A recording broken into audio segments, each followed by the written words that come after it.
السلام علیکم ورحمۃ اللہ وبرکاتہ۔ ناظرین، محمد رسول اللہ صلی اللہ علیہ وآلہ وسلم۔ عنوان شجرہ نسب۔ عام الفیل سے چند ماہ پیشتر عبدالمطلب نے اپنے بیٹے عبداللہ کی شادی قریش کے معزز گھرانے میں آمنہ بنت وہب سے کر دی تھی۔ اس وقت عبداللہ کی عمر 24 سال کی تھی۔ اس موقع پر عبدالمطلب نے حالہ بنت وہب سے، جو آمنہ کی رشتہ دار تھیں، اپنی شادی کی تھی۔ اس حالہ بنت وہب کے بطن سے سیدنا حمزہ رضی اللہ تعالیٰ عنہ پیدا ہوئے تھے۔ شادی کے چند روز بعد عبدالمطلب نے عبداللہ کو ایک تجارتی قافلہ کے ساتھ بغرض تجارت ملک شام کی طرف روانہ کیا۔ واپسی میں عبداللہ بیمار ہو کر مدینہ میں اپنے رشتہ داروں کے پاس ٹھہر گئے اور اپنی بیماری کا حال اپنے باپ کے پاس کہلا بھیجا۔ مکہ میں جب عبداللہ کی بیماری کا حال عبدالمطلب کو معلوم ہوا تو انہوں نے اپنے بیٹے حارث کو عبداللہ کی خبر گیری اور مکہ میں بحفاظت واپس لانے کے لیے بھیجا۔ حارث کے مدینہ پہنچنے سے پہلے ہی عبداللہ فوت ہو کر اپنے رشتہ دار بنو نجار کے قبرستان میں مدفون ہو چکے تھے۔ حارث نے مکہ میں واپس آ کر یہ روح فرسا اور جائے غسل خبر عبدالمطلب کو سنائی۔ عبداللہ نے اپنے بعد چند اونٹ، چند بکریاں اور ایک لونڈی ایمن ترکہ چھوڑا تھا۔ سیدنا آمنہ حاملہ تھیں اور رسول اللہ صلی اللہ علیہ وآلہ وسلم ابھی شکم مادر ہی میں تھے کہ یتیم ہو گئے۔ آپ صلی اللہ علیہ وآلہ وسلم کے والد عبداللہ کی عمر 25 سال کی تھی کہ فوت ہو گئے۔ واقعہ اصحاب الفیل کے 52 یا 55 روز کے بعد آپ صلی اللہ علیہ وآلہ وسلم ماں کے پیٹ سے پیدا ہوئے۔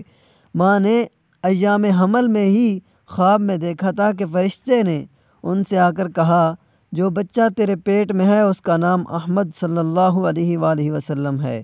اس لیے ماں نے آپ صلی اللہ علیہ وآلہ وسلم کا نام احمد رکھا تھا۔ عبدالمطلب نے اس پوتے کا نام محمد صلی اللہ علیہ وآلہ وسلم رکھا۔ ابو الفداء کی روایت کے موافق لوگوں نے تعجب کے ساتھ عبدالمطلب سے دریافت کیا کہ آپ نے اپنے خاندان کے مروجہ ناموں کو چھوڑ کر یہ نیا نام کیوں اختیار کیا؟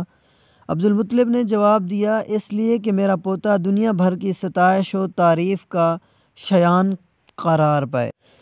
ابن سعد رضی اللہ تعالیٰ عنہ نے روایت کی ہے کہ جب رسول اللہ صلی اللہ علیہ وآلہ وسلم پیدا ہوئے تو آپ صلی اللہ علیہ وآلہ وسلم کے ساتھ کچھ علائش نہ نکلیں، جیسی کہ اور بچوں کے ساتھ بوقت پیدائش نکلتی ہیں۔ آپ صلی اللہ علیہ وسلم ماں کے پیٹ ہی سے مختون پیدا ہوئے تھے۔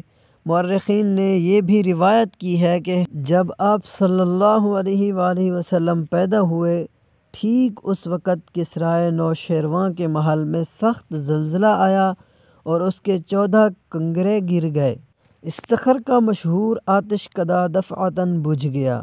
عبدالمطلب نے آپ صلی اللہ علیہ وآلہ وسلم کی پیدائش کے 7ویں دن اس خوشی میں قربانی کی اور تمام قریش کو دعوت دی۔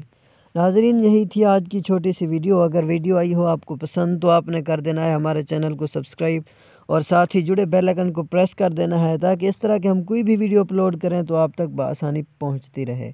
ناظرین، چاہتے ہیں اجازت، ملتے ہیں نیکسٹ ویڈیو میں۔ والسلام۔